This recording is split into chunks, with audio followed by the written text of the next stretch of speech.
Today is, of course, Mother's Day. I'm sure none of us, it's impossible not to know that, and all the sort of stuff going on. And Mother's Day is when we traditionally remember our mothers, but not just our mothers. It's also anybody, I think, really, that's cared for us.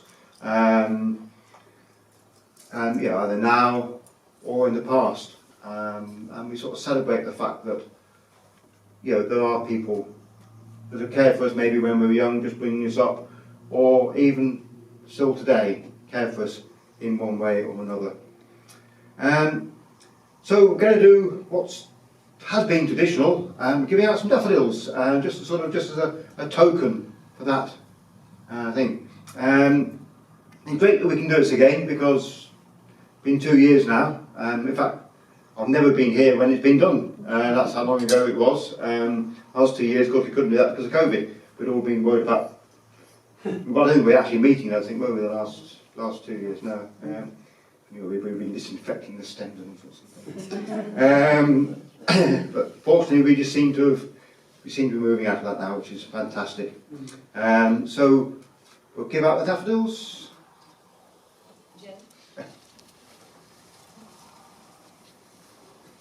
When Susan and I were discussing this, I thought she said she got 25 daffodils, and I thought, well, that's a bit stingy, but anyway, I spent 25 bunches, but anyway, that's a bit more yeah.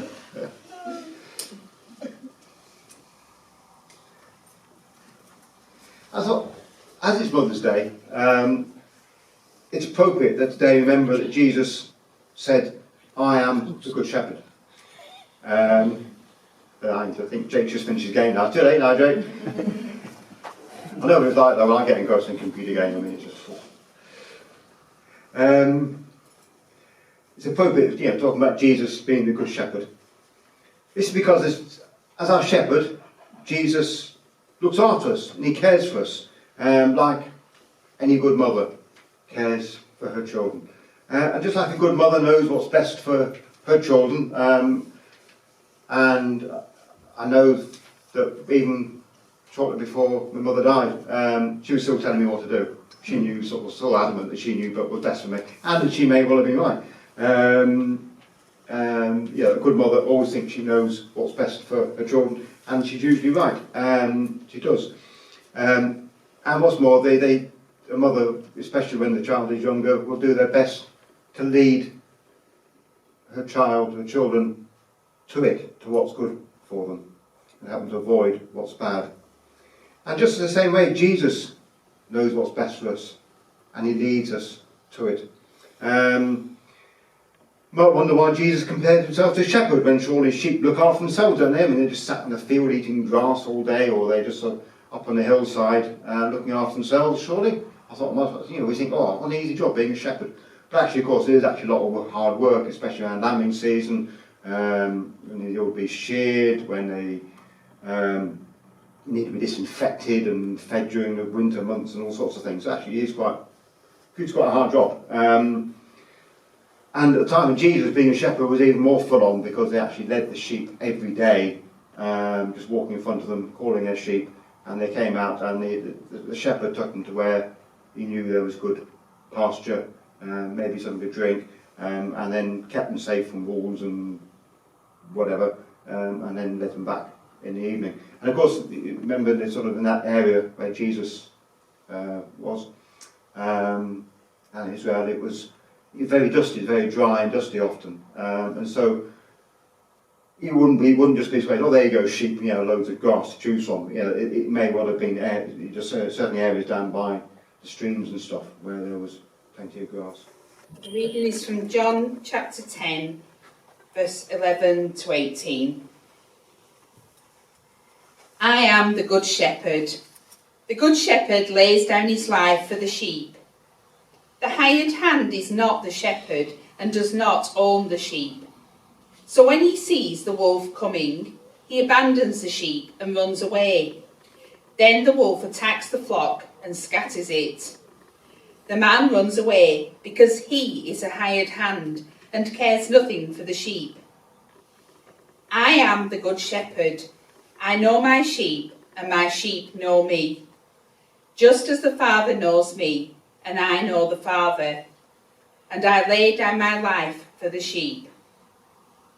I have other sheep that are not of this sheepfold. I must bring them also. They too will listen to my voice, and there shall be one flock and one shepherd. The reason my Father loves me is as I lay down my life, only to take it up again. No one takes it from me, but I lay it down of my own accord. I have authority to lay it down, and authority to take it up again. This command I received from my Father. Amen.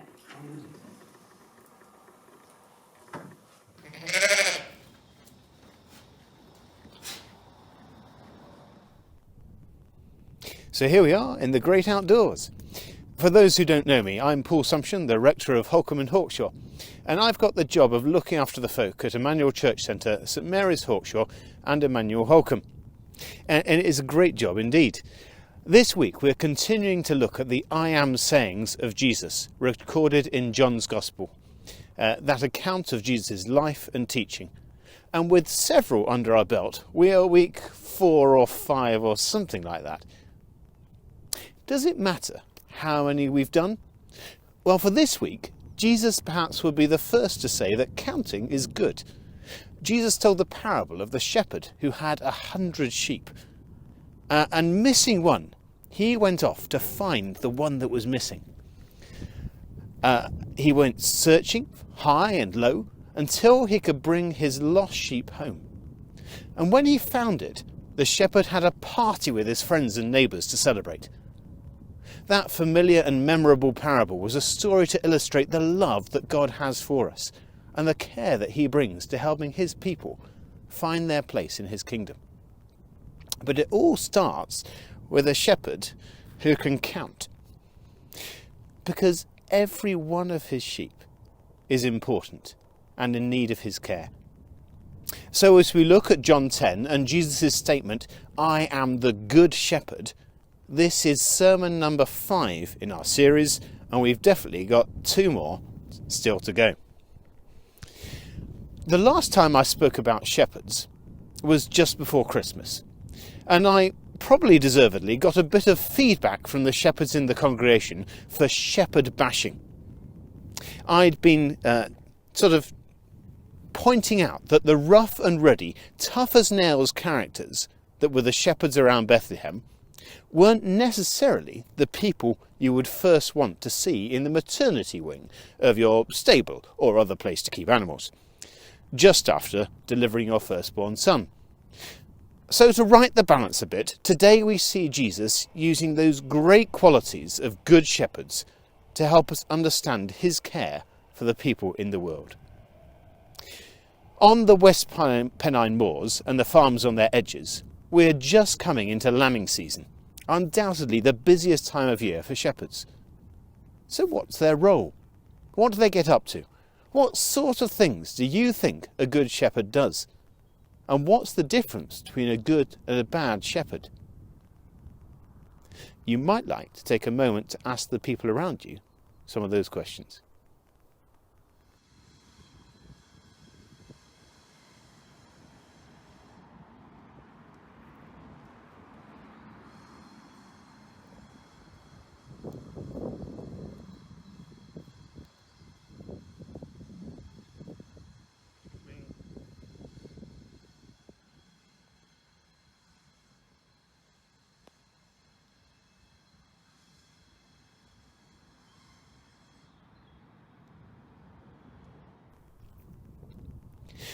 Last week, I went along to Temple Farm in Edgeworth, and I chatted to Graham, who has been farming then since he was knee-high to a grasshopper.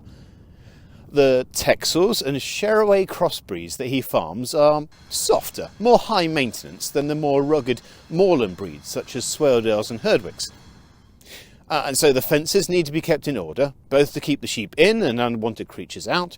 The sheep need various dips and treatments, including being sheared at the right time. And for food, they go nuts for nuts.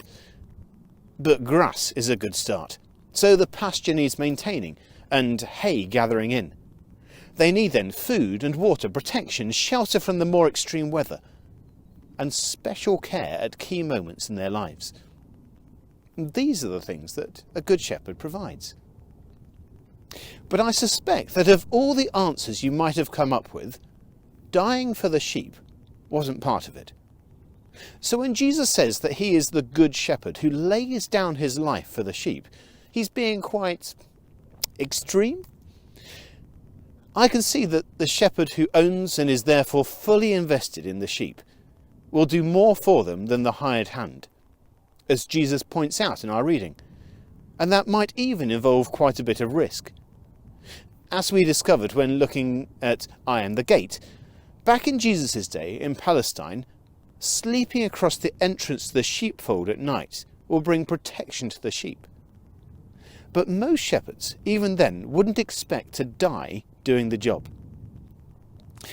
But Jesus' work as a shepherd of souls is to bring into one place people of every language and continent. Not just the Jews, but the non-Jewish Gentile races too. The sheep not of this sheepfold, as Jesus puts it in verse 16. And so his task is to bring us all to God, Jesus his Father. And 5 times he talks about laying down his life. And he uses this picture of a shepherd with his sheep to help us to understand.